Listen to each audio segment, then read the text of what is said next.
Popular गाना है, आज भी किसी ने सीखा है और इसमें फिलोसॉफी जो लिखी है बहुत ही, और लक्ष्मीकांत खैराला जी का संगीत है। सबको सभी गीतकारों को मेरा बहुत बहुत प्रणाम, जिन्होंने हिंदी को बहुत ऊंचाई पे पहुंचाया है अपने गानों के द्वारा। कीर्ति जी ने कहा कि गीतकार का नाम बताइए। संतोष आनंद जी। अभी बीच में एक रियलिटी शो में संतोष आनंद जी आए थे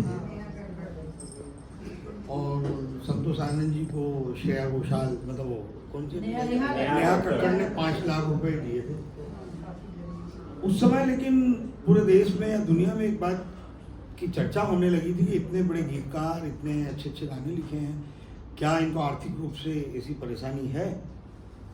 तो एक चर्चा का विषय बना था, जो कि उनको नहीं है। आए दिन आज की तारीख में गीतकारों को कई मंचों पर बुलाया जाता है, कई सम्मान मिलते हैं, लाख लाख 2-2 लाख रुपए के, और कवि सम्मेलन में 50-50 1-1 लाख, मामूली बात है उनको। तो एक दिन शेखर जी और हम साथ में बैठे थे, एक इनका कार्यक्रम था, ऑडियो रिलीज था, उसके बाद हम साथ में बैठे थे। तो शेखर भाई ने कहा यार कि 1 साल की मुझे रॉयल्टी 11.5 लाख रुपए आई है और उनको 40, मतलब 5-10 हज़ार का अंतर था, उनको 11,40,000 रुपये 1 साल का IPRS, और इनको 11.5 लाख। तो कहने का मतलब वो हिंदी की वजह से इतना पैसा आपको मिल रहा है रॉयल्टी के रूप में, बड़ी बात। लेकिन वो फिर वो संदेश गलत गया, तो हमने उस बात को उजागर भी किया कि ऐसा नहीं है, इनको आर्थिक रूप से कोई थोड़े आंसू आ गए थे उनको, तो लोगों की तो ये गिमिक्स है, गलत है, ये गलत है।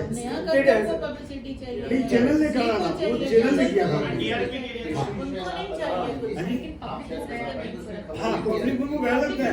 और लेकिन नहीं, लेकिन संतोष जी को भी शायद नहीं करना था। संतोष जी बह गए, हाँ बह गए, बाजार बाद में बह गए, बाजार बाद में बह गए। लेकिन एक उसका संदेश यही गया कि इतने बड़े गीतकार ऐसे गीत लिखे, क्या इनको कमी है? लेकिन नहीं थी।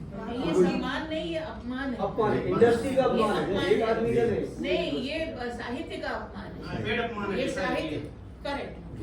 बाद में उनकी बिटिया ने सब क्लियर किया था कि ऐसा कुछ नहीं उनको, और अगर दान के लिए तो ये कहा जाता है दाएं हाथ से दो तो बाएं हाथ को पता चलता है। अगर उन्हें सच में करना था कुछ उनके लिए तो वहाँ नहीं करना, अलग से लेना चाहिए। बहुत बढ़िया। वरिष्ठ पत्रकार सुभाष चंद्र त्रिपाठी जी 2 मिनट का बोलेंगे। ये पिछले 50 वर्षों से अखबारों में लिख रहे हैं और यहाँ भी कई अखबारों में व्यंग लिखते हैं और समसामयिक विषयों पर लिखते हैं। त्रिपाठी साहब 2 मिनट का समय ध्यान रखें। 50 साल की यात्रा का वर्णन कर देंगे। सम्मान जी केशव जी, माननीय सेवक, अभी हिंदी के लिए इसके बारे में एक आख्यान है। अभी क्या होता है कि राजा का दरबार था, अब उसमें एक विद्वान आया। क्यों आया?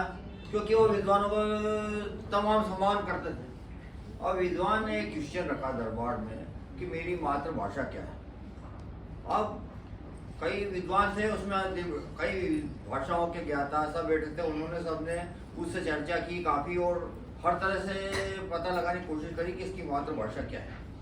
अभी वो राजा को बोला कि भाई हमने सब तरह से हर विषय पे चर्चा करी और हर भाषा से किया, तो हमने ये पता नहीं लगा पाया कि ये कौन सी, क्योंकि हर भाषा में बड़ी विशद चर्चा करने में पारंगत, तो हम कैसे बोले कि ये इस भाषा का, ये इसकी मातृभाषा ये। अब राजा और पूरा दरबार बड़े सब कट। राजा ने सब मंत्रियों को गोपनीय बैठक की कि भाई अब ये बताइए कि इसकी मातृभाषा क्या है, और यदि अपन नहीं बता पाए तो अपना मतलब बड़ी भारी बेइज्जती।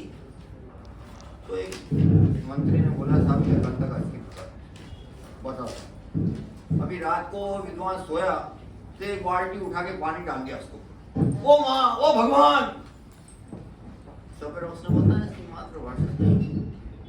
अभी सवाल ये उठता है कि आदमी को जब संकट आता है, कोई परेशानी आती है, तो अपनी मातृभाषा में ही बोलता, फिर वो अंग्रेजी फ्रेंच या इसमें लोग अपनी विद्वत्ता जताने की कोशिश नहीं करता। तो सवाल ये है कि हिंदी जो सबसे बड़ी, अभी आज हिंदी की चर्चा अपन कर रहे हैं, तो हिंदी ही क्यों?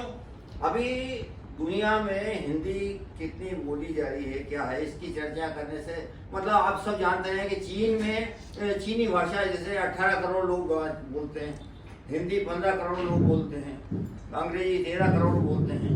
लेकिन हिंदी का कि अपन सबसे ज्यादा जोर क्यों देना चाहते हैं कि हिंदी सबसे सरल भाषा, जो बोलते हैं जो वही लिखते हैं। ब्यूटी बट प्यूटी पुट ये हिंदी अंग्रेजी में हिंदी में नहीं लिखा, हिंदी में जो आप जो बोलते हैं वही लिखते। और हिंदी क्योंकि संस्कृत से अवतरित हुई, संस्कृत तो देव भाषा है।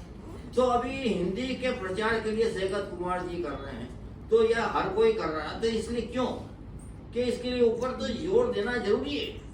हर आदमी जब बोलता है, जब समझता है, जब उसको समझ में आती है कि मेरी भाषा से ये भाषा अच्छी। अब महात्मा गांधी की गुजराती थी, लेकिन उन्होंने कहा कि ये राष्ट्रभाषा होना चाहिए, तो क्यों होना चाहिए हिंदी? क्योंकि हिंदी इजी, सब भाषाओं को लेके चलने वाली हिंदी।